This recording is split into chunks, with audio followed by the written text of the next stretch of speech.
जय हिंद दोस्त, आप सभी का स्वागत है एम आर एडुकेयर के यूट्यूब के चैनल पर। मैं मनीष राज आप सभी का स्वागत करता हूं। कैसे आप सभी लोग, क्या हालचाल, एक बार सभी लोग बताएं। क्या आप हमें देख पा रहे हैं, सुन पा रहे हैं? अगर आप हमें देख पा रहे हैं, सुन पा रहे होंगे तो बहुत ही अच्छी बात है। और आप सभी के लिए हम आ चुके हैं और यह वीडियो, यह हिंदी का लेक्चर किस किस एग्जाम के लिए बेनिफिशियल होने वाला है, यह संपूर्ण जानकारी हम इस वीडियो के माध्यम से आपको देंगे। तो ये बात क्या है, या जानने दो या जान लगा दो, या जाने दो या जान लगा दो, ये आपको प्रण लेना होगा, ये आपको वचन देना होगा, तभी आपका यह क्या होगा, आपका ये रणनीति, तभी आप क्या कर पाएंगे, रणनीति को फॉलो कर पाएंगे। मतलब आप अपने आप से प्रण लीजिए, या जाने दो या जान लगा दो। मतलब आपको कौन कौन से एग्जाम में ये बेनिफिशियल होने वाला है यह वीडियो। एक बात जान ले कि आपका यूपीएसआई 2026 अगर आप दे रहे हैं, यदि आप यूपी पुलिस 2026 दे रहे हैं तब भी आपको इस वीडियो को देखना चाहिए। यदि आप एसएससी जीडी देख रहे हैं तब भी आपको इस वीडियो को देखना चाहिए। तो ये आपकी हिंदी की क्लास किस किस एग्जाम के लिए बेनिफिशियल होने वाला है, ये आपका यहां पर हम बता दिए हैं कि आपका यूपीएसआई 2026, यूपी पुलिस 2026 और एसएससी जीडी 2026 अगर आप दे रहे हैं तो इन इन एग्जाम को फोकस करके यह वीडियो बनाया जा रहा है। और आप सभी का यह लाइव सेशन होगा, डेली होगा। तो आप सभी क्या करेंगे, चैनल को शेयर कर लीजिएगा अपने दोस्त मित्र के पास। अपने जितने भी ग्रुप बने हैं आप क्या करेंगे, सभी जगह सेशन को शेयर कर दीजिएगा, ठीक है। उसके साथ साथ आप लोग चैनल को सब्सक्राइब कर लेंगे, जिससे कोई भी नोटिफिकेशन आएगा, कोई भी वीडियो आए तो आपके पास यह तुरंत जो है पहुंच जाए। तो सभी लोग क्या करेंगे, एक बार कमेंट करके बता देंगे ऑल ओके है। यदि आप हमें सुन पा रहे हो, देख पा रहे हो, एक बार सभी लोग कमेंट करके बता दें और हम लोग बढ़ते हैं। आपकी ये हिंदी की क्लास हम डेली रेगुलर ले रहे होंगे। बाकी मैथ की क्लास आपके नीरज सर ले रहे होंगे और रेगुलर आपको यह निरंतर मिलने वाली है। चलिए सभी लोग तैयार हैं, सभी लोग एक बार ओके करते और आगे बढ़ते हैं हम लोग पहले प्रश्न पे। देखिए सबसे पहला प्रश्न आपका क्या है, किस स्वर के उच्चारण में दीर्घ स्वर से भी अधिक समय लगता है। किस स्वर के उच्चारण में दीर्घ स्वर से भी अधिक समय लगता है। अनुस्वार, अनुनासिक, ह्रस्व, प्लुत। बताएं सबसे पहला क्वेश्चन, और बहुत ही मतलब फुद्दू सा क्वेश्चन, ये आप कह सकते हैं एकदम नॉर्मल क्वेश्चन है और आप सभी फटाफट बता सकते हैं, ठीक है। आप सभी का कमेंट आ रहा है, चले आगे। चलिए अगर बात करें, आप देख रहे होंगे जैसे ये होता है प्लुत, ठीक है। क्या होता है, इसका आंसर है प्लुत स्वर। कैसे, अगर आप देखेंगे जैसे ये आप बुला रहे हैं राम, ठीक है, इस प्रकार से प्लुत स्वर को मैंने पढ़ाया है, आप लोग जान रहे होंगे, ठीक है। राम, श्याम या ओम अगर आप देखेंगे तो ये किस कैसा लिखा जाता है, इस तरह से। तो इस प्रकार के जो स्वर होते हैं, इस प्रकार से स्वर के उच्चारण, दीर्घ स्वर जो बात हो रही है वो क्या होता है, प्लुत स्वर। अगर बात करें दीर्घ स्वर क्या होते हैं, दीर्घ स्वर बड़ा आ, आपको पता होना चाहिए, बड़ी ई, ठीक है, ये क्या है, दीर्घ स्वर है। बड़ा ऊ, ये क्या है भैया, आपके दीर्घ स्वर है, ठीक। इतनी बातें क्लियर हुई कि नहीं हुई, बताइए। इतनी बातें क्लियर हो गई होंगी, आशा करते हैं ये बातें आपको क्लियर हो गई होंगी, ठीक है। चले आगे। अगर ह्रस्व स्वर की बात करें, ह्रस्व स्वर की बात करें तो आपको पता होना चाहिए सर, छोटा आ, छोटी ई और छोटा ओ, ठीक है, और छोटा रा, छोटी री। तो ये क्या होते हैं, आपके ह्रस्व स्वर के अंतर्गत आते हैं। चले क्वेश्चन नंबर 2 की बात करें।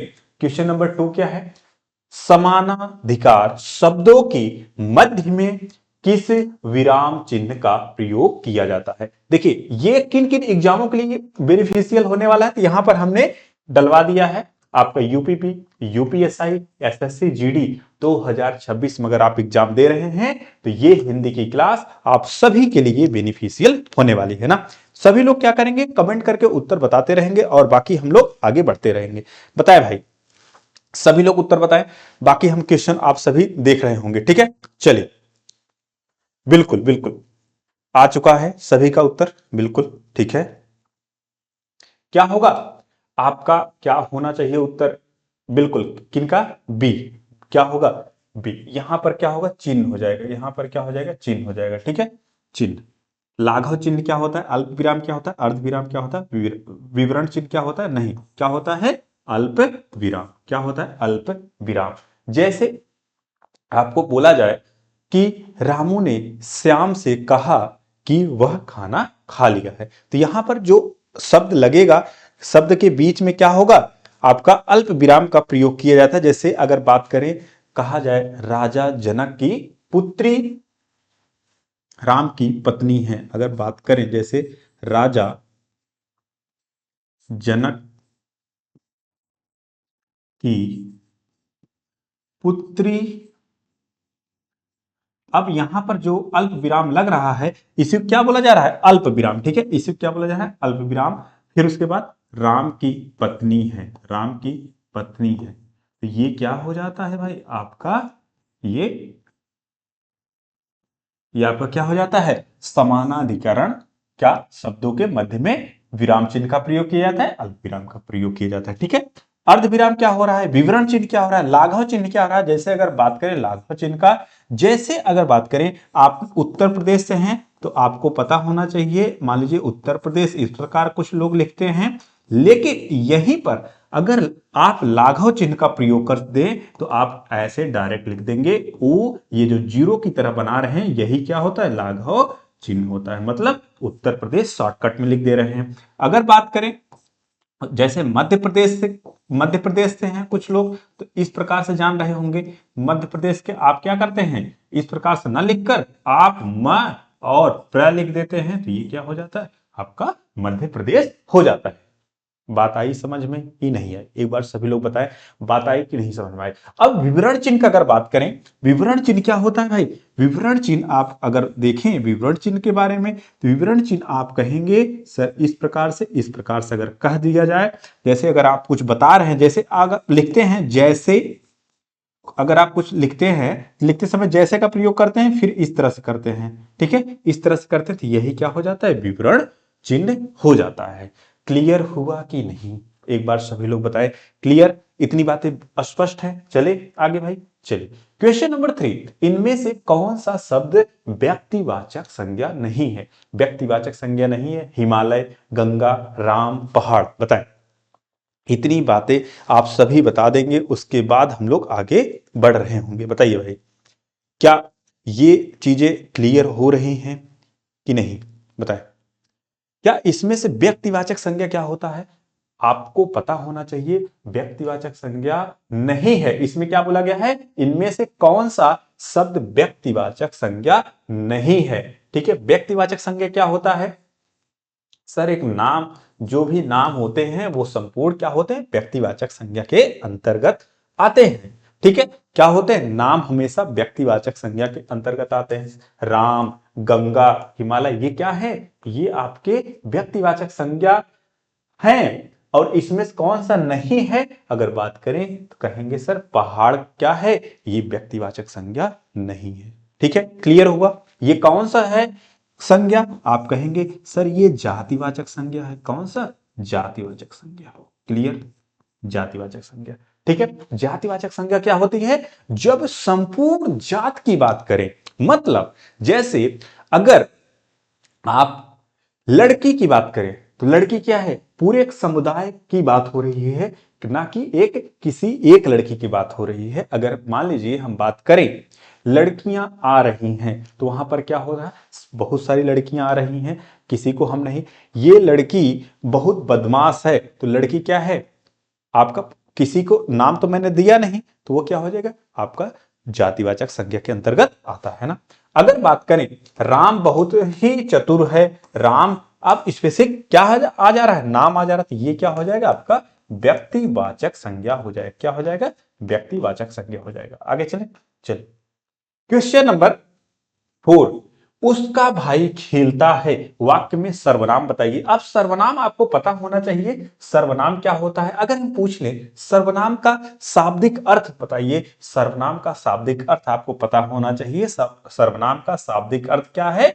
सबका नाम, ये कई बार एग्जाम में पूछा जाता है, तो आप सभी इसको नोट कर लेंगे। क्या हो जाएगा? सबका नाम। ठीक है, क्या हो जाएगा? सबका नाम। अगर पूछे सर्वनाम कहां प्रयोग होता है, संज्ञा के स्थान पर क्या प्रयोग किया जाए? सर्वनाम प्रयोग किए जाते हैं। संज्ञा के स्थान पर क्या प्रयोग किए जाते हैं? आपके सर्वनाम प्रयोग किए जाते हैं। ठीक है, संज्ञा के स्थान पर क्या होते हैं? आपका ये सर्वनाम प्रयोग किए जाते हैं। अच्छा, ये होगा 2 पॉइंट। ठीक है, तब तक आप सभी बताएं, उसका भाई खेलता है, ये क्या उत्तर होता है? बताइए। उत्तर आ रहा है राहुल यादव, सबका नाम, बिल्कुल। एक बार सभी लोग बताएं, क्वेश्चन नंबर 4, उसका भाई खेलता है, उसका भाई खेलता है, बताइए भाई। क्वेश्चन नंबर 4 का बिल्कुल आ गया है कुछ लोग का उत्तर, क्या? पुरुषवाचक सर्वनाम, बिल्कुल। क्या है?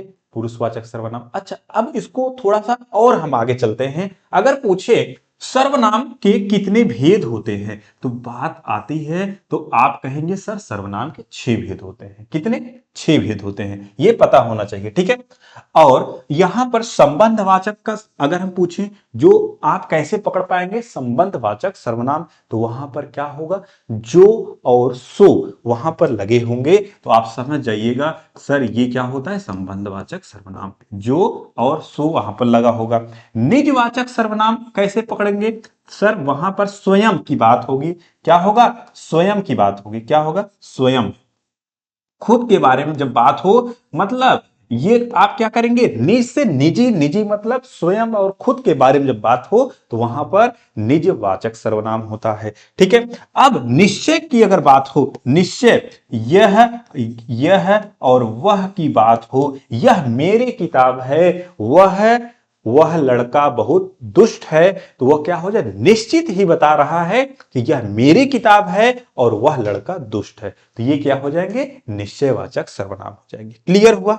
एक बार सभी लोग 6 होता है, बिल्कुल, बहुत अच्छा, 6 होता है ना। चले आगे, बहुत अच्छा। चलिए, 5वां है क्वेश्चन नंबर 5, कुसुम का विशेषण है, कुसुम का विशेषण है। अभी कुछ ही दिनों में हम आपको प्रीवियस ईयर के जितने भी प्रीवियस ईयर हुए हैं यूपीएसआई के, संपूर्ण हम आपको प्रीवियस ईयर डेट वाइज आपको यहां पे वीडियो मिलने वाला है। ठीक है, वो मैराथन में हो जाएगा, या तो संडे को फिर हम लोग स्पेशल संडे को उसको रखेंगे, और बाकी ये क्लासें निरंतर चलती रहेंगी। ठीक है, लेकिन आप सभी का काम यही है, चैनल को शेयर करेंगे, सब्सक्राइब करेंगे और ज्यादा से ज्यादा लोगों को जोड़ेंगे, तभी मजा आने वाला है ना। कुसुम का विशेषण बताएंगे, कुसुमता या कुसुमित या कुसुमिति या कुसुमलता, बताएं। अब आप सभी का सर पुरुषवाचक, निजवाचक, निश्चयवाचक, बिल्कुल, अनिश्चय, प्रश्नवाचक और संबंधक, बहुत ही अच्छा। 5 का बी, बिल्कुल बिल्कुल, 5 का बी, बिल्कुल, कुसुम का विशेषण कुसुमित ना, कुसुम, कुसुमित, बिल्कुल, क्या होगा? कुसुमित। ये क्या होगा? कुसुम मतलब क्या होता है? आपसे पूछा जाए कुसुम मतलब, तो आप कहेंगे सर कुसुम मतलब होता है फूल। ठीक है, अब यहां पर फूल का गुच्छा आप कह सकते हैं। ठीक है, क्या हो जाएगा? फूल का गुच्छा। ठीक है, ठीक है, इस तरह से भी आप इसे कह सकते हैं, मतलब जहां पर फूलों का संग्रह हो उसे क्या बोलते हैं? कुसुमित। ठीक है, चले चलिए, क्वेश्चन नंबर 6, क्वेश्चन नंबर 6 बताएंगे, तुम्हारा आना खुशी की बात है। वाक्य में आना क्या है भाई?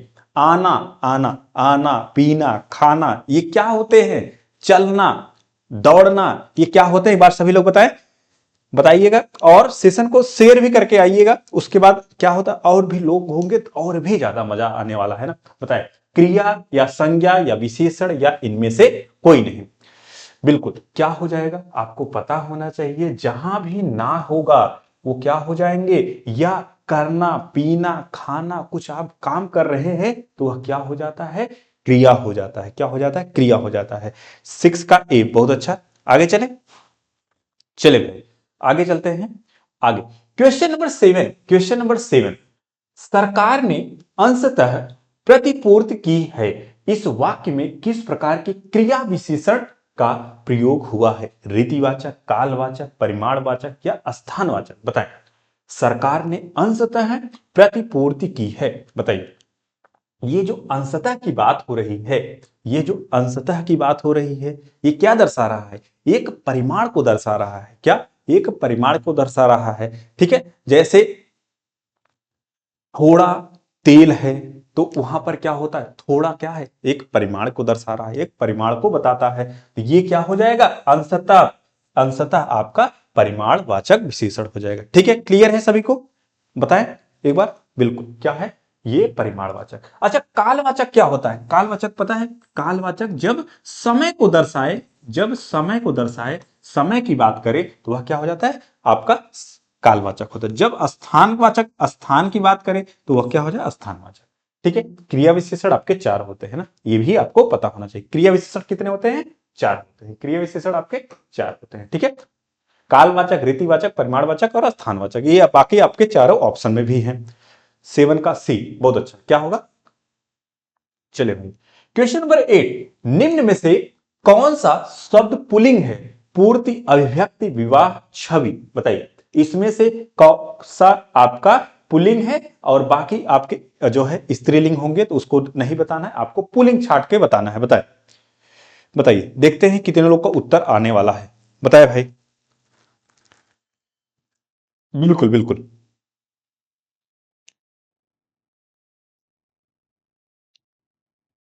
कितना क्या उत्तर आया, बिल्कुल क्या हो जाएगा, विवाह। विवाह क्या है, ये आपका पुल्लिंग है, क्या है ये आपका पुल्लिंग है।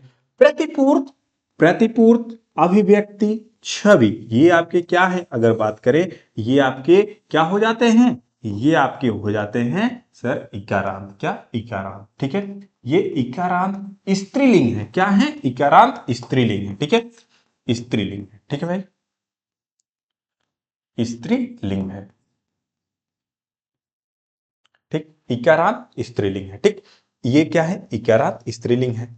बिल्कुल, 8 का सी, बहुत अच्छा। क्वेश्चन नंबर 9, क्वेश्चन नंबर 9 बताएंगे, निम्नलिखित में से एक वचन शब्द कौन सा है, दर्शन, घरों, नदी, लताओं, बताइए इसमें से एक वचन बताइए, एक वचन शब्द कौन सा है, दर्शन, घरों, नदी या लताओं, बताए। देखते हैं कितने लोग का उत्तर सही होने वाला है। ठीक है, बिल्कुल बिल्कुल बिल्कुल। देखिए एक चीज और बता दें हम आपको, जो आप अगर समूहवाचक संज्ञा पढ़े होंगे, या हम बता दे रहे हैं समूहवाचक संज्ञा। ठीक है, समूहवाचक संज्ञा जितनी होती हैं वो हमेशा क्या होते हैं, वो हमेशा एक वचन में होते हैं। ठीक है, ये आप क्या करेंगे, नोट कर लेंगे। बिल्कुल 9 का सी होगा, बिल्कुल क्या होगा, 9 का सी, 9 का सी। ठीक है, 9 का सी। चले आगे चले भाई, एक वचन जैसे सेना, ये क्या है आपका एक वचन में हो जाएगा। ठीक है, ये रहेंगे समूह में लेकिन हमेशा क्या होंगे, एक वचन में होंगे। ठीक है, जैसे घी, घी, पेट्रोल।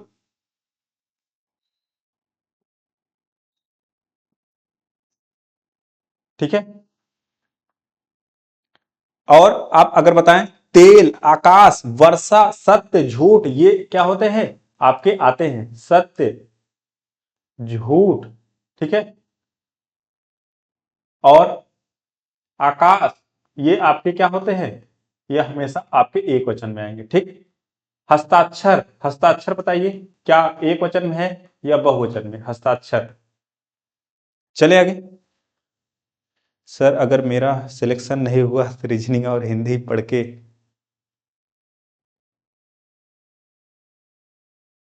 राहुल यादव, चलिए ठीक है भाई, आगे बढ़ते हैं, आपका आगमन है। चल क्वेश्चन नंबर 10, क्वेश्चन नंबर 10, दिए गए वाक्य का काल ज्ञात कीजिए। आधुनिक युग की मीरा महादेवी वर्मा ने मेरा परिवार नामक संस्मरण लिखा, बताइए सामान्य भूतकाल है या आसन्न भूतकाल है या पूर्ण भूतकाल है या अपूर्ण भूतकाल है। देखिए इसमें क्या है, आपका काल से पूछा गया है तो आपको पता होना चाहिए काल क्या होता है। काल आपके तीन होते हैं, कौन कौन से, आपका वर्तमान काल, भूतकाल और भविष्य काल। ठीक है, क्या होता है वर्तमान काल, वर्तमान काल तब तक आप सभी क्या करेंगे, बताते रहेंगे, भूतकाल और आपका भविष्य काल। ठीक है, आपका क्या हो जाएगा, भविष्य काल। अच्छा, वर्तमान काल के अगर हम पूछें इसके कितने भेद होते हैं, आपको पता होना चाहिए, इसके 5 भेद होते हैं।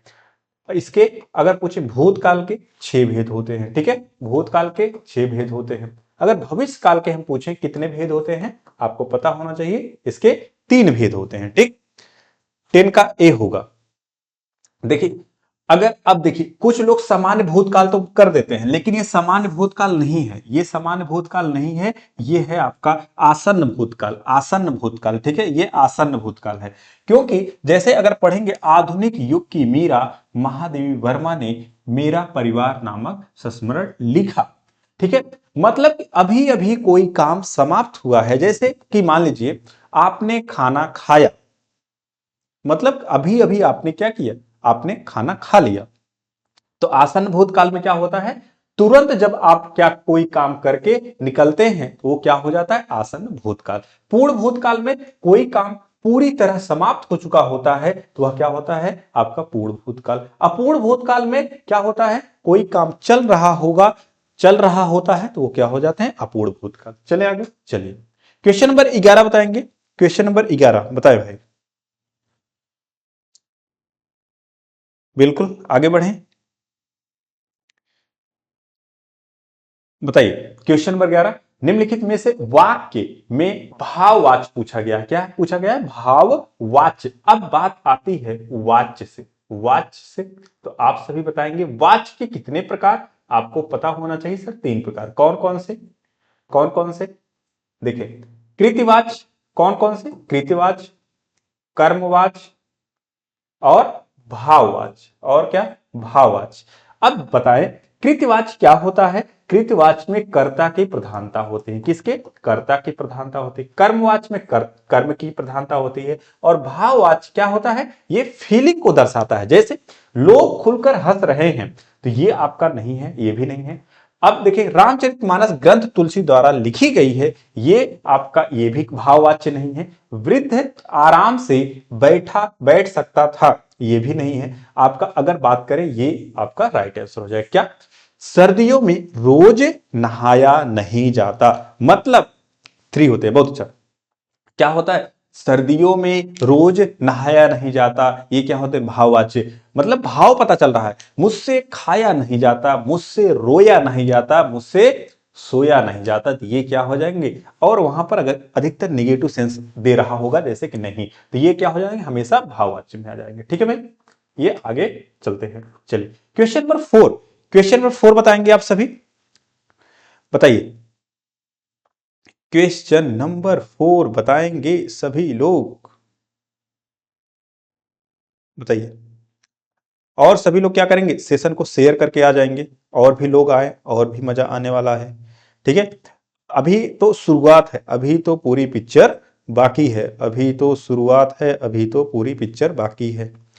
ठीक है भाई, चलिए आगे चले। क्वेश्चन नंबर 12, मुझे छोटी बच्ची के लिए कुछ नए कपड़े खरीदने हैं, वाक्य में कौन सा शब्द करता है। अब बताइए, ये बहुत ही सवाल मतलब फुद्दू सा, ये आपके एग्जामों में आया भी है। तो ये जो जो एग्जाम में आ रहे हैं वही आपके प्रश्न होने वाले हैं। बिल्कुल, क्या होगा, कपड़े कुछ नए, ये बिल्कुल नहीं है, ये भी आपका नहीं है। छोटी बच्ची, ये भी आपका कर्ता नहीं है, आपका कर्ता मुझे, क्या है, मुझे आपका क्या हो जाएगा, कर्ता हो जाएगा। ठीक है, चले आगे। अब बताएं क्वेश्चन नंबर 13, अनाड़ी का तत्सम रूप कौन सा होगा। अनाड़ी का तत्सम रूप क्या होगा, अनार्य, अनयत या अंटालिका या अन्यत्र, बताइए। क्वेश्चन नंबर 13, क्वेश्चन नंबर 13 बताएंगे, बिल्कुल। अनाड़ी का तत्सम रूप, देखिए तत्सम शब्द क्या होते हैं, आपको पता होना चाहिए तत्सम शब्द क्या है, बताए। क्या किसी को पता है तत्सम शब्द क्या होते हैं। देखिए तत्सम शब्द स यहां पर लगा है, स, इसको याद करिए, स से संस्कृत। ठीक है, क्या, स से संस्कृत। तद्भव और तत्सम शब्द आपको खूब मिलेंगे। ठीक है, त से, स्व से संस्कृत, और संस्कृत से जो सीधे उठाए गए हैं या सीधे ले लिए गए हैं, तो वो क्या है, ले लिए गए हैं, वो क्या हो जाते हैं, वो आपके तत्सम शब्द होते हैं। अब बात करें अगर तद्भव, तद्भव, ठीक है, अगर तद्भव की बात करें, अगर बात करें तद्भव, तद्भव ये क्या होते हैं? ये अगर आप द देख रहे हैं, द से याद रखिए शुद्ध, क्या? शुद्ध। शुद्ध बोले तो, शुद्ध बोले तो जो सीधे संस्कृत से परिवर्तन करके उठाए गए हैं, परिवर्तन करके, बदलाव करके अगर जो लिए गए हैं वो क्या हो जाते हैं? वो आपके तद्भव शब्द होते हैं। इसका उत्तर आप सभी ने दिया होगा अनार। आशा है सभी लोग उत्तर सही दिए होंगे जो संस्कृत से लिए गए हैं। बिल्कुल बिल्कुल बिल्कुल, तत्सम शब्द। और जो परिवर्तन करके आए हैं शब्द वो क्या हो जाते हैं? वो आपके हो जाते हैं तद्भव। ठीक है, चलो भाई question number 14। Question number 14, Hindi में विदेशी भाषाओं से आए उपसर्ग क्या कहलाते हैं? विदेशी भाषाओं से आए उपसर्ग। अब बात आती है उपसर्ग और प्रत्यय क्या होते हैं। उपसर्ग और प्रत्यय क्या होते हैं? देखिए उ यहां पर लगा है तो ये किसकी तरह है? अ की तरह है। अ मतलब आगे, क्या? आगे, आगे। ठीक है, आगे बोले तो, आगे बोले तो शब्दांश के आगे, मतलब शब्द के आगे जो लगा होता है वो स्वर क्या होता है? वो हमेशा उपसर्ग होता है। प्रत्यय क्या होता है? प मतलब पीछे, क्या? प मतलब पीछे। हमेशा अगर शब्द के पीछे लगा होगा वो क्या होगा? वो हमेशा प्रत्यय कहलाएगा। ठीक है, जब प्रत्यय पूछे तो आप क्या करेंगे? आप क्या करेंगे? शब्द के पीछे ढूंढेंगे। जब उपसर्ग पूछे तो आप क्या करेंगे? हमेशा शब्द के आगे देखेंगे। ठीक है, तो यहां पर पूछा गया है विदेशी भाषाओं में से आए उपसर्ग क्या कहलाते हैं? जो आते हैं उसे बोलते हैं आगत, आगत उपसर्ग। ठीक है, हमेशा ऐसे ही आप याद रखेंगे कुछ ट्रिक लगा के। ठीक, बिल्कुल क्या होंगे? आगत उपसर्ग हो जाएंगे। ठीक, चले तो और अगर बात करें तो हिंदी में कितने उपसर्ग हैं? अगर बात करें हिंदी में 3 उपसर्ग हैं। कौन कौन से? हिंदी में 3 उपसर्ग हैं। ठीक है, एक क्या है? संस्कृत के उपसर्ग हैं। ठीक है, एक क्या है? संस्कृत के। एक क्या है? हिंदी के उपसर्ग हैं। ठीक है, एक क्या है? हिंदी के उपसर्ग हैं। और एक तीसरा क्या है? तीसरा क्या है? तीसरा आगत उपसर्ग। क्या है? आगत उपसर्ग। ये आपको क्लियर हो गया होगा। ठीक है भाई, इतना बातें आपको स्पष्ट हो गया होगा आशा करते हैं। ठीक, चले आगे। चलिए अब देखते हैं क्वेश्चन नंबर 15। 15 क्या है? समझौता शब्द में कौन सा प्रत्यय लगा? अब बात आ गई है ना प्रत्यय की, तो आप देखेंगे, आप देखेंगे मूल शब्द क्या होता है। जो मूल शब्द का कुछ कुछ उचित अर्थ निकलता है। हमेशा आप देखे होंगे, पढ़े होंगे, सोचे होंगे, समझे होंगे, तो वो एक क्या देंगे? मूल शब्द हमेशा एक अर्थ देंगे। सर उपसर्ग अव्यय होते हैं क्या? कुछ डाउट है आपको?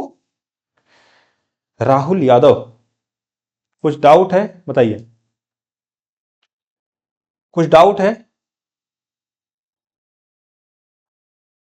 अगर कुछ डाउट है तो बताइए।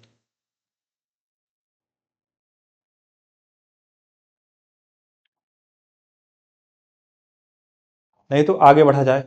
बताइए, अगर कुछ डाउट है तो ठीक है, नहीं तो आगे बढ़ा जाए। 15 का ए, बिल्कुल समझौता क्या होगा? होता है ना। अच्छा, आपने पूछा उपसर्ग अव्यय होते हैं कि नहीं। अच्छा, बिल्कुल उपसर्ग क्या होते हैं? अव्यय होते हैं ना। ठीक है, अव्यय होते हैं। सर उपसर्ग अव्यय होते हैं, हाँ होते हैं, होते हैं, होते हैं। ठीक है, हाँ। इसका क्या है? इसमें अगर बात करें मूल शब्द क्या होता है सर? समझ होता है। क्या होता है? समझ। समझ में औता जुड़ा तो ये क्या हो जाए? समझौता हो गया। ठीक है, ये हमेशा आप बताया ना, प्रत्यय मतलब पीछे। ठीक है, याद रखिएगा शब्दांश का हमेशा पीछे लगे, ना कि अगर वो स दे दे यहां पर सम दे दे तो आप क्या करेंगे? सम क्लिक करेंगे नहीं, हमेशा क्या करेंगे? पीछे ढूंढेंगे। ठीक है, चलिए क्वेश्चन नंबर 16 बताएंगे। अमावस्या का विलोम शब्द है पूर्णिमा, प्रतिपदा, कृष्ण पक्ष, प्रज्ञा। बताएं, इसको तो आप बता सकते हैं, आंख बंद करके ही बताएंगे तब भी आ जाएगा। क्या होगा अमावस्या का विलोम? बताइए भाई। और आप सभी को आज नाइट में ही आपको कम्युनिटी पोस्ट पर क्या मिल जाएगा? आपको शेड्यूल मिल जाएगा। ठीक, शेड्यूल मिल जाएगा, क्लास किस किस टाइम पे चलने वाली है बताएं। बिल्कुल क्या होगा? पूर्णिमा। अमावस्या का क्या हो जाएगा? पूर्णिमा ना। कृष्ण पक्ष का कृष्ण पक्ष का अगर बात करें तो आप सभी को पता होना चाहिए क्या होगा, शुक्ल पक्ष। क्या होगा, शुक्ल पक्ष। ठीक है भाई, शुक्ल पक्ष। ठीक, तो ये चीजें क्या होगा आपको क्लियर होना चाहिए। ठीक है, चले आगे। अच्छा, प्रज्ञा क्या कोई बताए, प्रज्ञा क्या क्या होगा, प्रज्ञा क्या क्या होगा, विलोम क्या होने वाला है बताए। प्रज्ञा का विलोम क्या होगा, बिल्कुल क्या क्या होना चाहिए बताइए, प्रज्ञा का विलोम बताए। किसी को पता है, अगर पता है तो अच्छी बात है, नहीं तो आप सभी जान लें क्या होगा, अविवेक। क्या होगा, अविवेक, बुद्धिहीन जिसे बोलते हैं। ठीक है, ठीक, क्या होगा, अविवेक। चले आगे, चलिए क्वेश्चन नंबर 17। क्वेश्चन नंबर 17 देखेंगे, इनमें से कौन सा शब्द अतिवृष्ट का विलोम है, अतिवृष्ट का विलोम है बताएं। अतिवृष्ट का विलोम, देखिए ये भी क्या कर सकते हैं आप सभी बता सकते हैं, बताइए। ए पूर्णिमा, बी प्रतिपदा, सी कृष्ण पक्ष, डी प्रज्ञा। बिल्कुल। अच्छा, ये आपका क्वेश्चन नंबर 16 था ना, क्वेश्चन नंबर 17। ए रेगिस्तान, बी आई, सी चाड़ या डी अनावृष्ट। बिल्कुल क्या होगा, अनावृष्ट। ये आपको तो आ से याद रखिए, अनावृष्ट अतिवृष्ट। ठीक है, बिल्कुल क्या होगा, अनावृष्ट और अतिवृष्ट। अगर पूछे रेगिस्तान का विलोम क्या होगा, रेगिस्तान का विलोम क्या आप सभी बता सकते हैं। सर उपसर्ग और प्रत्यय भी किसी शब्द के आगे पीछे लगकर परिवर्तन करते हैं, और जो शब्द परिवर्तन करते हैं वो विकारी होते हैं, तो विकारी में बस क्यों संज्ञा सर्वनाम विशेषण क्रिया ही आते हैं, उपसर्ग और प्रत्यय। मतलब हम आपके क्वेश्चन समझ नहीं पाए, आप कहना क्या चाह रहे हैं भाई। 17 का डी, बिल्कुल। रेगिस्तान का विलोम बताइए, रेगिस्तान का विलोम तय भाई, रेगिस्तान का विलोम।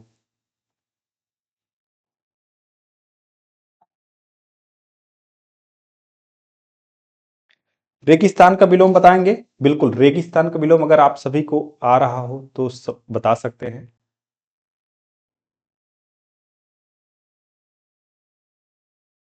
चले आगे,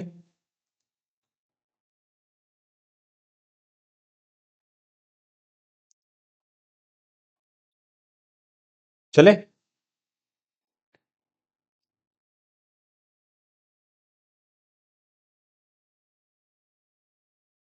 ठीक है, देखिए रेगिस्तान का विलोम अगर आपको पता है तो ठीक है, नहीं तो आप सभी क्या करेंगे, उपजाऊ जान लेंगे, लिख लेंगे। क्या करेंगे, रेगिस्तान। अगर अभी अभी आप लोग क्या किए होंगे, अभी अभी आप लोगों ने न्यूज देखा होगा कि जो राजस्थान के बगल अरावली है, तो कहा जा रहा था कि अरावली टूटेगा तो क्या होगा, सारे तरफ रेगिस्तान, दिल्ली हरियाणा इधर साइड क्या होगा, रेगिस्तान बन जाएगा। मतलब वहां से सीधे राजस्थान साइड से जो है बालू की तरह आपका रेत उड़ेंगे, और जिधर जाएंगे वो क्या होंगे, आपका राजस्थान से अगर रेते उड़ेंगी तो क्या है, उधर साइड आपका अरावली ही सब कुछ रोका हुआ है।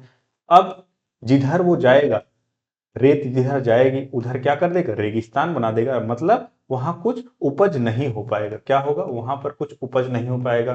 ठीक है, उपज ना होने से वो क्या हो जाएगा, रेगिस्तान में बदल जाता है। ठीक है, इसी तरह उसका विलोम क्या हो जाता है, जहां उपजाऊ होता है, जहां कुछ होता है, ठीक है, वो क्या हो जाता है, उपजाऊ हो जाता है। ठीक, तो आगे चले, चलिए क्वेश्चन नंबर 18। क्वेश्चन नंबर 18 क्या है, अनि शब्द का सही पर्यायवाची बताइए। अनि शब्द का सही पर्यायवाची बताएंगे। स्वादिष्ट, सफरी, सेना, सेत बताए।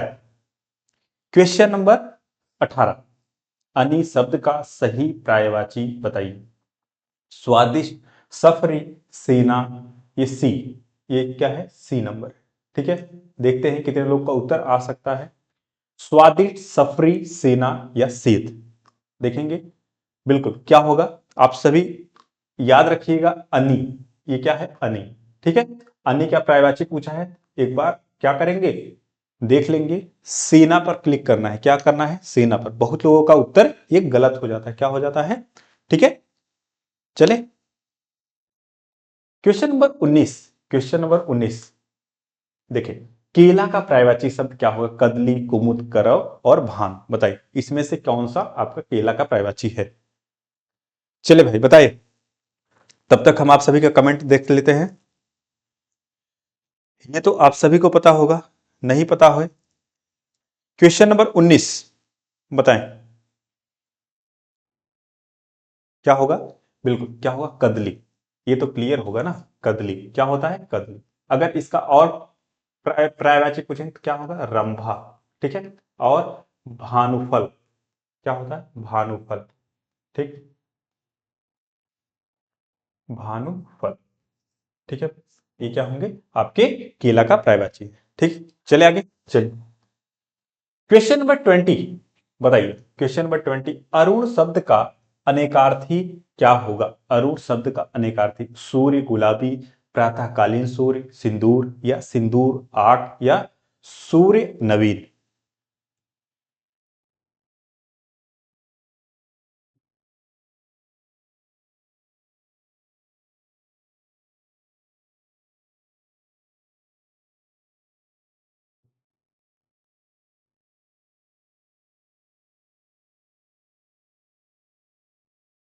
ठीक है, देखिए राहुल, जो चीजें जिस तरह बनाई गई हैं उसी तरह तो पढ़ाई जा रही, या तो फिर अब इसमें पीएचडी करके आपको चेंजेस करने पड़ेंगे। ठीक है, आप पीएचडी करिए फिर इसमें आप परिवर्तन कर दीजिए। ठीक, जो जिस तरह बना दिया गया है, अगर इस चिन्ह को ए बोला जा रहा है तो ए ही बोला जाएगा। ठीक है, अब हम इसको सी नहीं बोल देंगे। ठीक, या तो इसको हम शोध करके दें, या तो हम ही पहले बनाए होते तब ये होता। ठीक, और अगर इस चीज को अ बोला गया है तो कुछ सोच समझ के ही अ बोला गया है ना। ठीक है, बाकी चीजें, अब आपको ज्ञाता बनना है, सर्वज्ञ बनना है तो आप पीएचडी करिए फिर उसको में परिवर्तन करके लाइए।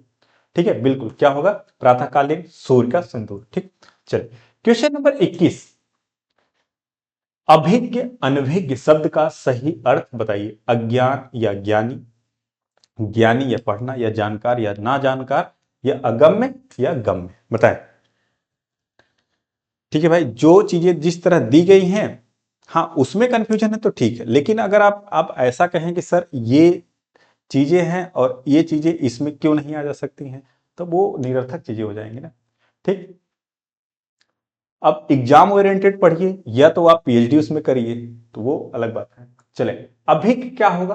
अभिज्ञ और अनभिज्ञ, अभिज्ञ क्या होते हैं? जानकार, और अनभिज्ञ क्या होते हैं? ना जानकार। तो उत्तर नंबर आपका क्या हो जाएगा? सी हो जाएगा। ठीक है, उत्तर नंबर आपका सी हो जाएगा। चले आगे भाई, चलिए क्वेश्चन नंबर 22, क्वेश्चन नंबर 22, जिसे इंद्रियों से अनुभव ना किया जा सके, अनेक पद या अनेक शब्द, या अनेक शब्द, क्या अनेक शब्द के लिए एक शब्द बताइए। अतीन्द्रिय, इंद्रिय, या इंद्रिय शेष, या इंद्रजीत, बताएं।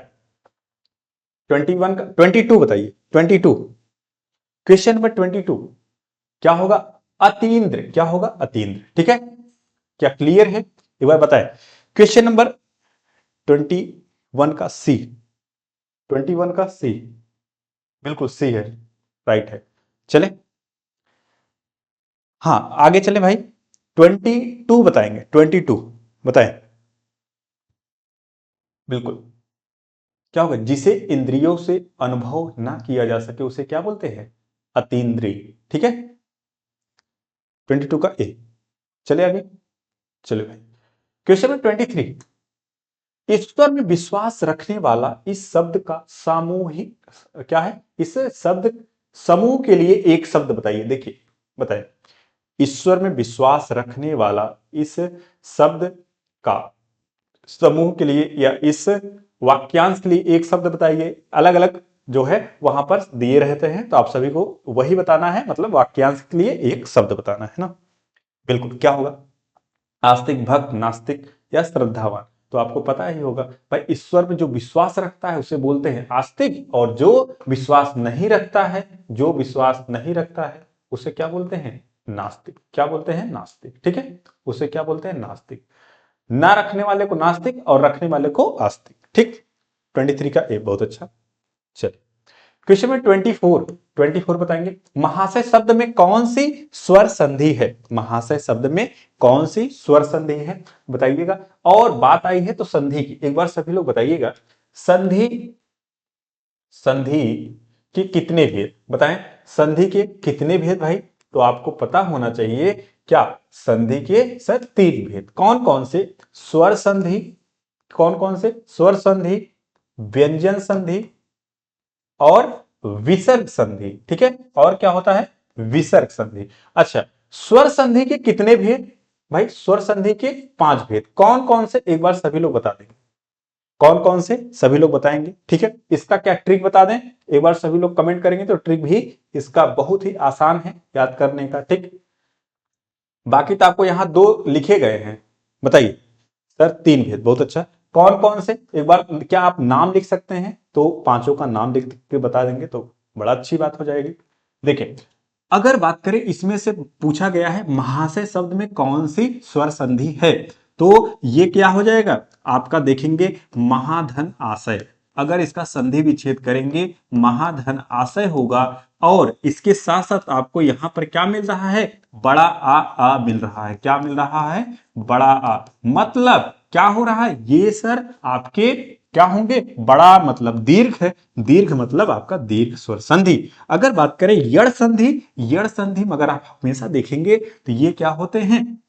इसमें जहां पर या व हो और बीच में क्या हो? आपके आधे कटे अक्षर हो तो वो क्या हो जाएंगे? आपके यड़ संधि। य से आप क्या करेंगे? या व जहां पर होते हैं और वहां पे बीच में क्या होगा? आपका कटा अक्षर होगा, वो क्या हो जाएगा? आपका यड़ संधि हो जाएगा। तो बात आप लोग समझ गए होंगे। तो आप सभी बता देंगे दीर्घ स्वर संधि क्या होगा? दीर्घ स्वर संधि क्या सभी लोग बता पाए? दीर्घ गुण वृद्धि यड़ और अयाद। बहुत अच्छा। क्या है? दीर्घ गुण यड़ वृद्धि। ठीक है, अभी हम बताएंगे इसका याद करने का। वृद्ध और अयादि। ठीक है, अयादि शब्द क्या होता है? जिसमें जिस शब्द में आपको अय अय अव अव आय आव ये शब्द जब दिखेंगे तो वो क्या हो जाएंगे? अयादि संधि। अच्छा, वृद्ध और गुण में आप सभी क्या करेंगे? गुण किसका बनता है? आप कहेंगे सर गुण ईख का बनता है। क्या आम का थोड़ी बनेगा? क्या बनेगा? ईख का बनेगा। ठीक है, ईख का बनेगा। तो ईख कैसे होती है? सर इस तरह से ईख होती है। क्या होती है? इस तरह से ईख होती है। ठीक है, इस तरह से ईख होती है। अगर बात करें, अगर इस तरह से ईख होती है, ठीक है, इस तरह से ईख होती है तो ये क्या होते हैं? आपका एक मात्रा वाले गुण संधि। अगर बात करें वृद्धि तो इसी में क्या हो जाएगा? जब 2 मात्रा लग जाए तो यही क्या हो जाएगा? वृद्धि संधि हो जाएगा। यड़ में आपका बीच में कटा अक्षर होगा। ठीक है, बीच में क्या होगा? कटे अक्षर होंगे तो क्या होंगे? यड़ संधि होंगे। दीर्घ में क्या होता है? ये हमेशा सर बड़ा आ बड़ी ई, हमेशा क्या करेंगे? बड़ा आ बड़ी ई बड़ी ऊ और बड़ा री, तो ये क्या होंगे? दीर्घ संधि हो जाएंगे। ठीक, क्लियर हो गया होगा। आगे चलते हैं अब हम क्वेश्चन नंबर 25। पूरा मतलब व्यंजन संधि तो आपको व्यंजन से के निर्माण से बनता है। ठीक है, व्यंजन और स्वर के निर्माण से। यथा स्थान शब्द में कौन सा समास है? ठीक है, यथा स्थान में शब्द में कौन सा समास है? बताइए। बहुब्रीहि समास, द्विगु समास, अव्ययी भाव समास और कर्मधारय समास। अब बात आई है समास की। समास के कितने भेद? क्या आप सभी बता सकते हैं समास के कितने भेद? देखिए समास, अब बात है समास की। देखिए स्व से छ। ठीक है, इस तरह से भी आप देख लेंगे समास के कितने भेद। सभी लोग बताएंगे समास के कितने भेद। बताइए, क्या हम जो पढ़ा रहे हैं सही पढ़ा रहे हैं? कहीं कहीं गलत भी हो जाएगा तो आप सभी क्या करेंगे? बताएंगे। ठीक है, ऐसा नहीं गलत पढ़ लीजिए। ठीक है, हो सकता है कभी कभी गलत हो सकता है। सर 25 का सी होगा। 25 का सी। ओके, बिल्कुल राइट आंसर आपने बताया है। क्या होगा? सी इज राइट आंसर। जैसे ये क्या है? यथा संभव, यथा संभव, यथा शक्ति, यथा शक्ति, यथा शक्ति, यथा संभव, ऐसे शब्द जब आपको मिलेंगे यथा और अव्यय लगे हों तो वो क्या हो जाएंगे? आपके ये अव्ययी भाव समास हो जाएंगे। अब बात करेंगे द्विगु समास। द्विगु मतलब आपका दुई, दुई मतलब आपका क्या हो जाएगा? दो, दो मतलब आपका क्या हो जाएगा? संख्या। संख्यावाची आपके क्या होंगे? हमेशा द्विगु समास होंगे। ठीक है, आपका क्या होंगे, हमेशा द्विगु समास होगा। जैसे चौराहा, चार राहों का समूह क्या होता है, द्विगु समास होता है। ठीक। त्रिनेत्र मतलब तीन नेत्रों वाला, लेकिन अगर वहीं बहुब्री समास अगर ऑप्शन में मिल जाए और त्रिनेत्र भी दिया रहे और उसके साथ साथ द्विगु समास दिया रहे तो हमेशा क्या होगा, बहुब्री समास होगा। ये भी चीजें आप क्या करेंगे, क्लियर कर लेंगे। चले, हाँ देखें, अगर आपने सही बात बोला है, मैं बता रहा हूं। देखें, समास में मूलतः अगर आपका चार ऑप्शन नहीं दिया है, अगर ऑप्शन आपका एक, दो या तीन, चार और छह दिया है तो हमेशा आपने क्लिक करना है छह पर। ठीक है। लेकिन अगर छह ऑप्शन नहीं दिया है, अगर चार दिया है तो आप क्या करेंगे, चार पर क्लिक करेंगे। ठीक, चार पर क्लिक कर देंगे। ठीक है भाई, तब आप क्या करेंगे, चार पर क्लिक करेंगे, क्योंकि आपका आपका तत्पुरुष समास में क्या हो जाता है, दो समास चले जाते हैं, आपका द्विगु और कर्मधारय। ठीक है, क्लियर है। चले, क्लियर। हम्म, क्लास में है हम, क्लास में हम, क्लास में। ठीक है भाई, क्लियर है। आपने सही बताया सर, चार और छह होते हैं ना, चार और छह होते हैं, हमने क्लियर कर दिया। आपके तत्पुरुष में क्या होते हैं, आपके दो समास, कर्मधारय और द्विगु। ठीक है, क्लियर। और बाकी आपके छह, छह कब क्लिक करना है और चार कब क्लिक करना है ये भी बता दिया। ठीक है, चले आगे। अब देखें बहुब्री समास, अब थोड़ा सा यहां पर बता देते हैं बहुब्री समास क्या होता है। बहुब्री समास तब होता है सर जब तीसरे की प्रधानता हो, जब तीसरे की प्रधानता हो जाए तो वह क्या हो जाते हैं, बहुब्री समास हो जाता है। जैसे जैसे पीतांबर, पीला है वस्त्र जिसका, मतलब अर्थात जब बात करें, अर्थात मतलब तीसरे की जब बात करें तो वह क्या हो जाए, जैसे ब्रह्मा। ठीक, अब यहीं पर बात आती है, कुछ में कंफ्यूजन होगा आपको, सर ये द्विगु समास है फिर भी क्या है, बहुब्री समास है। लेकिन आपको क्या करना है, बहुब्री समास पर क्लिक करना है। ठीक, क्या करना है, बहुब्री समास पर क्लिक करना है। जैसे मान लीजिए त्रिनेत्र, अब त्रिनेत्र में आप क्या करेंगे, आपको लगेगा कि सर ये द्विगु समास है, लेकिन द्विगु समास नहीं है। अगर वो अगर आपका ऑप्शन में दे दिया बहुब्री समास और वहां पर द्विगु समास है, लेकिन आपको क्लिक करना है बहुब्री समास पर। ठीक, तो वो क्या होंगे, बहुब्री समास, मतलब वहां पर मान लिया जाएगा बहुब्री समास को प्रधानता दी जाएगी और वह तीसरे की बात कर रहा होता है। त्रिनेत्र मतलब तीन नेत्र वाला, अर्थात शिव, शिव क्या है, तीन नेत्र वाले। ठीक, इस प्रकार से आप क्या करेंगे, बहुब्री समास पे यहां पर चीजें क्लियर हो गई। ठीक है, चलिए आगे, चलिए भाई 26, अपना हस्ताक्षर लगा दो। इस वाक्य में रेखांकित शब्द के स्थान पर उपयुक्त शब्द के प्रयोग में कौन सा शुद्ध होगा या कौन प्रयोग से वाक्य को शुद्ध करें, बताएं। अपना हस्ताक्षर लगा दो, सटा, जोड़, इनमें से कोई नहीं, या कर दो, बताइए। बताएंगे आप सभी क्या, इसमें से बिल्कुल आसान है, आप सभी बता सकते हैं। देखिए, हमेशा हम लोग 30 क्वेश्चन करेंगे और आपको लास्ट में कुछ इंपॉर्टेंट चीजें भी बताएंगे, तब भी आपको वहां पर भी जुड़े रहना है। 26 का डी, बिल्कुल आपने बताया है 26 का डी, क्या, अपना हस्ताक्षर कर दो, बिल्कुल क्या होगा, अपना हस्ताक्षर कर दो ना, क्या होगा, सटा दो, जोड़ दो, इनमें से कोई नहीं, ये भी क्या होगा, ऑप्शन नंबर डी, अपना हस्ताक्षर कर दो ना, बिल्कुल अच्छा है। 27 बताएंगे, हृदय में मूल रूप से विद्यमान रहने वाला भावों को क्या संज्ञा दी जाती है, बताएं। अनुभाव, विभाव, अस्थाई भाव, ये आपका रस चैप्टर से है, याद रखिएगा, ये आपका क्या है, रस चैप्टर से है। तो आपको पता होना चाहिए भाई रस आपके कितने होते हैं और भरत मुनि के अनुसार आपके रस कितने होते हैं, और हिंदी में कुल रस कितने होते हैं, बिल्कुल आप सभी बता सकते हैं। ठीक है, इसके साथ साथ अस्थाई भाव भी आपको पता होना चाहिए। ठीक है, अस्थाई भाव ये आपके पूछे जाते हैं ना, ये आपके क्या पूछे जाते हैं, ये आपके पूछे जाते हैं, बिल्कुल। जिन्होंने उत्तर 9 दिया है, हिंदी में कुल रस 9 होते हैं। ठीक, और इसका उत्तर क्या हो जाएगा, इसका उत्तर आपका अस्थाई भाव है। हृदय में मूल रूप से विद्यमान रहने वाले भावों को क्या कहा जाता है, किस संज्ञा दी जाती है, अस्थाई भाव। ठीक है, क्या होगा, अस्थाई भाव। 27 का बी, विभाव नहीं, विभाव नहीं, बिल्कुल भरत मुनि के अनुसार 8 होते हैं, बिल्कुल राइट है, भरत मुनि के अनुसार 8 है और हिंदी में कुल रस को संख्या आपको 9 पर क्लिक करना होगा। ठीक है, 9 पर क्लिक करना होगा, बाकी आपका अस्थाई भाव भी आपके 9 हो जाएंगे। तो एक बार बताइएगा श्रृंगार रस का अस्थाई भाव क्या होगा? श्रृंगार रस का अस्थाई भाव क्या होगा बताए? श्रृंगार रस का अस्थाई भाव बताएंगे भाई। ठीक है, विभस का बता देंगे, विभस रस का। ठीक है, विभस रस का बताएंगे। आप सही बता सकते हैं तो बताइए विभस रस का अस्थाई भाव। ठीक, 2 रस के हमने पूछे हैं, बाकी आप बताएंगे। और हमारी क्लास में आपको पेन कॉपी लेकर बैठना है या आपको आंख और दिमाग को खोल कर बैठना है। ठीक, क्योंकि हम आपसे पूछते रहेंगे, आप हमें उत्तर देते रहेंगे और हम आगे बढ़ते रहेंगे। बिल्कुल बिल्कुल बिल्कुल, क्या हो जाएगा? रति। बहुत अच्छा आपने दिया उत्तर, क्या होगा? रति होगा ना। ठीक है, विभस का बताएंगे, विभस रस का अस्थाई भाव क्या होगा? जुगुप्सा। बहुत अच्छा, क्या होगा? जुगुप्सा। बिल्कुल, क्या होगा? जुगुप्सा।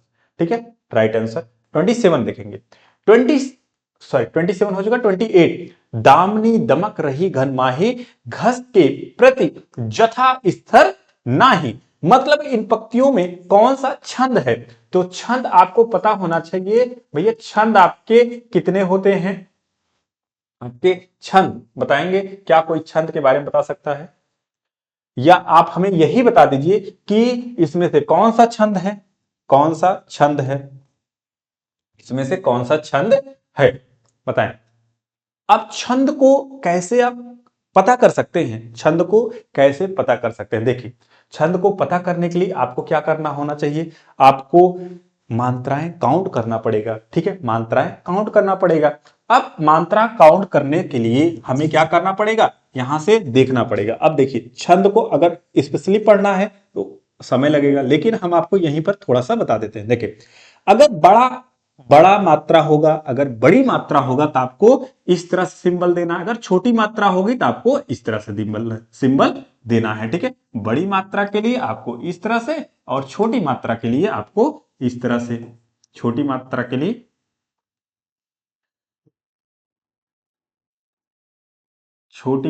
लिए आपको क्या होगा? एक खड़ी पाई की तरह आपको देना है। देखिए, 2 1 1 एक एक, यहां पर कोई मात्रा नहीं है, यहां पर कोई मात्रा नहीं, लेकिन ही पे बड़ी की मात्रा है तो 2 1।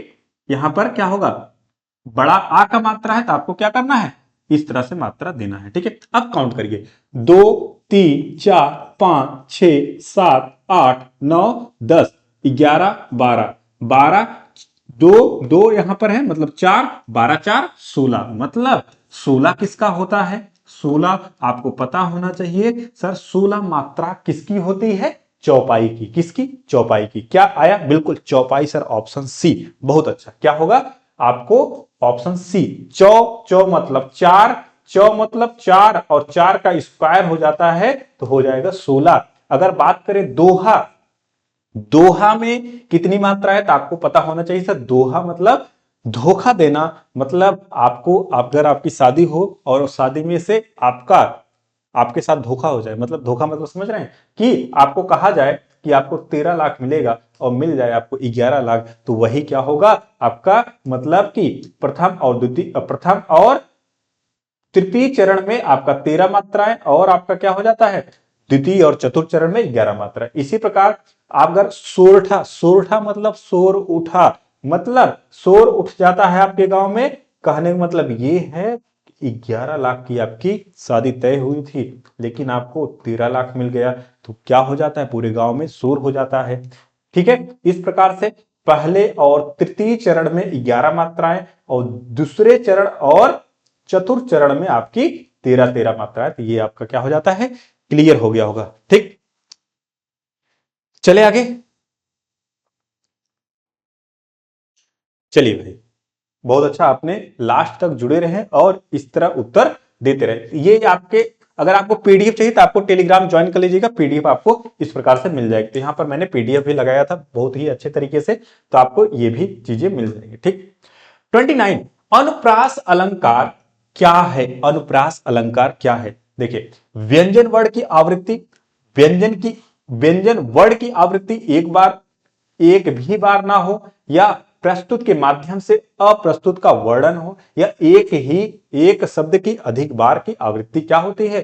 अनुप्रास अलंकार। अब बात है ये अलंकार। देखिए यहां पर अगर आप देखेंगे पूरे सेशन में हर चैप्टर से सवाल यहां पर पूछे गए थे, तो हर चैप्टर से आपका पूरा रिवीजन भी हो गया होगा। ठीक है, देखिए अलंकार, ये अलंकार चैप्टर से पूछा गया है। क्या पूछा गया? अलंकार। ठीक है, बिल्कुल अलंकार। अगर यहां पर देखेंगे अलंकार पूछें कितने भेद होते हैं, क्या आपको पता है? बिल्कुल पता होना चाहिए। कितने? 3 भेद होते हैं। कौन कौन से? शब्दालंकार, शब्दालंकार, ठीक है, अर्थालंकार और उभयालंकार। उभयालंकार बहुत ही कम पूछा जाता है, तो इस पे बहुत ज्यादा डाउट मत रखिएगा। क्या होता है? शब्दालंकार, अर्थालंकार और उभयालंकार। अब बात होती है यहां पर अनुप्रास अलंकार की। अनुप्रास मतलब अनु मतलब आ की आवृत्ति या वर्ण की आवृत्ति जहां पर होती है वो क्या होते हैं? अनुप्रास अलंकार होते हैं।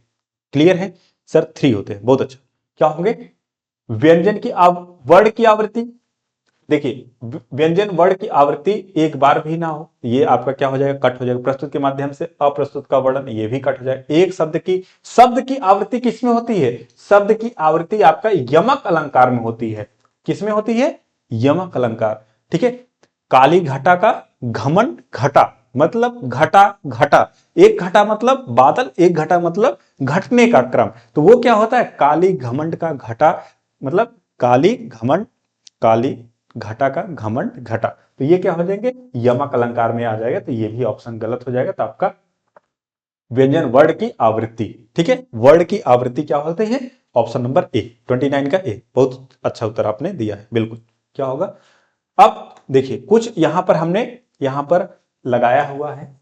क्या है ये आपका अनुप्रास अलंकार के एग्जाम्पल हैं, तो आप सभी इसको भी देख लेंगे। अनुप्रास अलंकार के एग्जाम्पल जैसे रघुपति राघव राजा राम, तो ये क्या है? र की आवृत्ति, रावण की आवृत्ति हो रही है। देखेंगे र र र, ये क्या है? रावण की आवृत्ति हो रही है। दूसरा, चारु चंद्र की चंचल किरणें खेल रही थी जल थल में, तो यहां पर देखेंगे च च च का च की क्या हो रही है? बार बार आवृत्ति हो रही है, तो ये क्या है? च की आवृत्ति हो रही है, तो ये क्या है? अनुप्रास अलंकार है।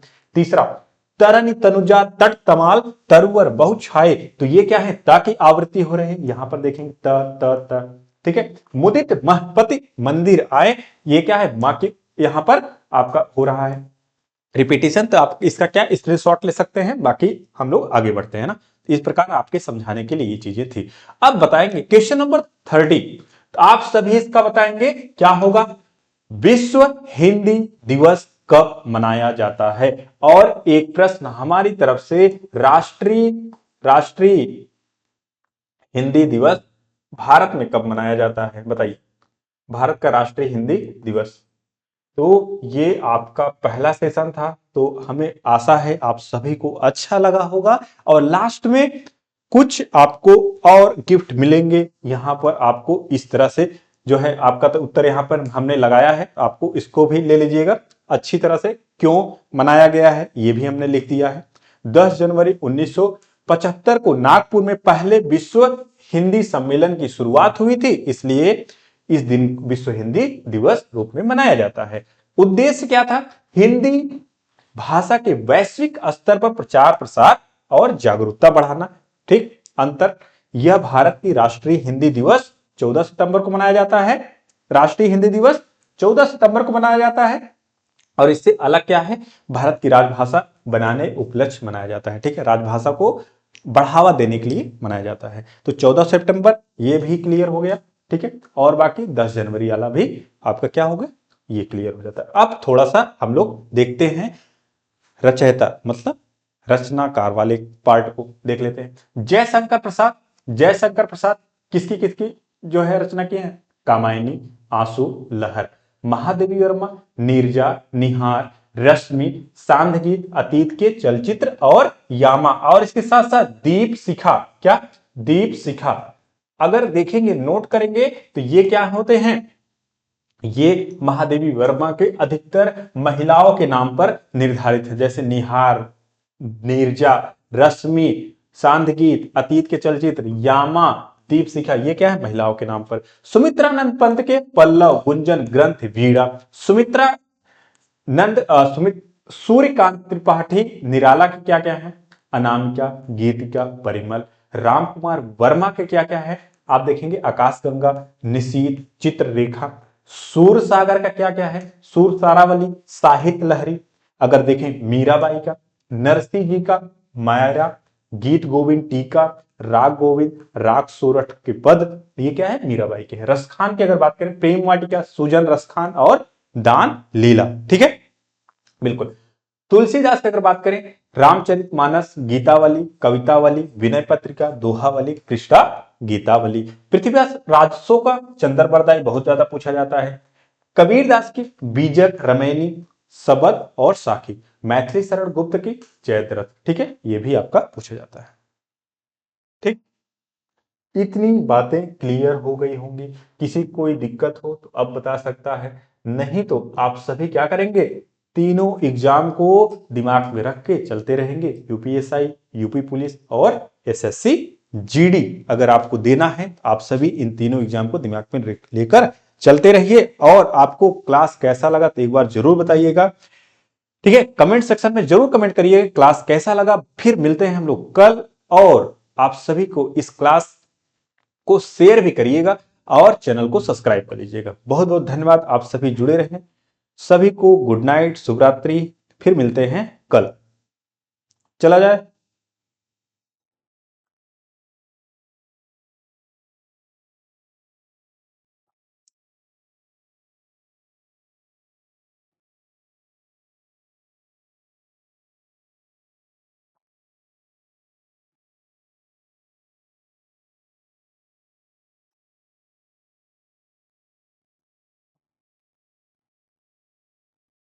अच्छा, आपने पूछा है सर ये क्लास कहाँ से लाइव?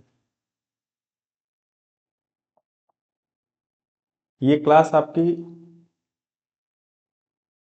एक रूम से लाइव है, एक पृथ्वी है और उसी से लाइव है, वहीं से लाइव है। ठीक है भाई, तो कोई नहीं, आपको सब चीज का मौका दिया जाएगा।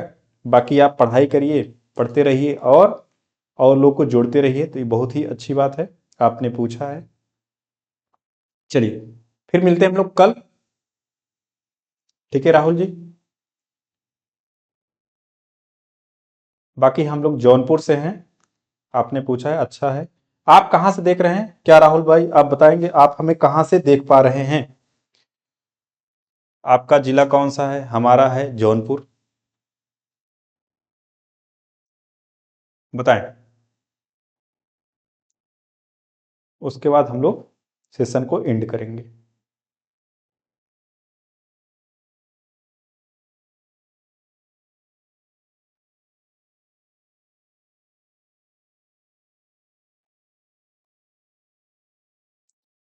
आपने लगभग उत्तर सही दिया है सर, गाजीपुर से। ओके, ओके ठीक है भाई।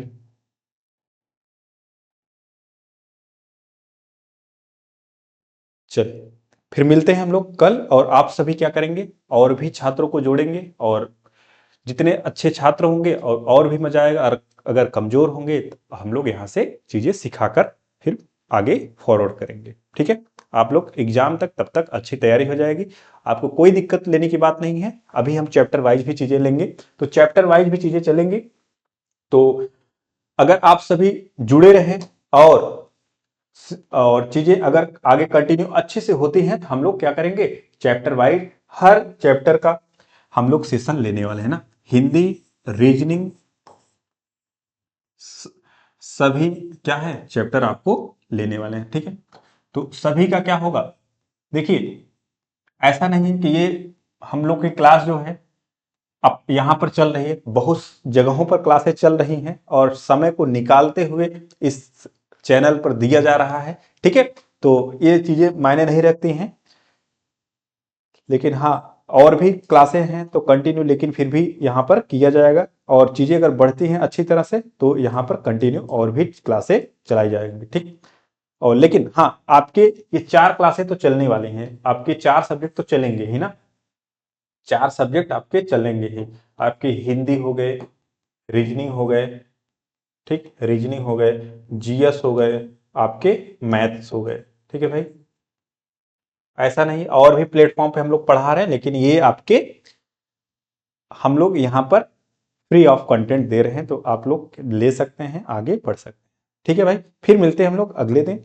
सभी को धन्यवाद, गुड नाइट, शुभ रात्रि।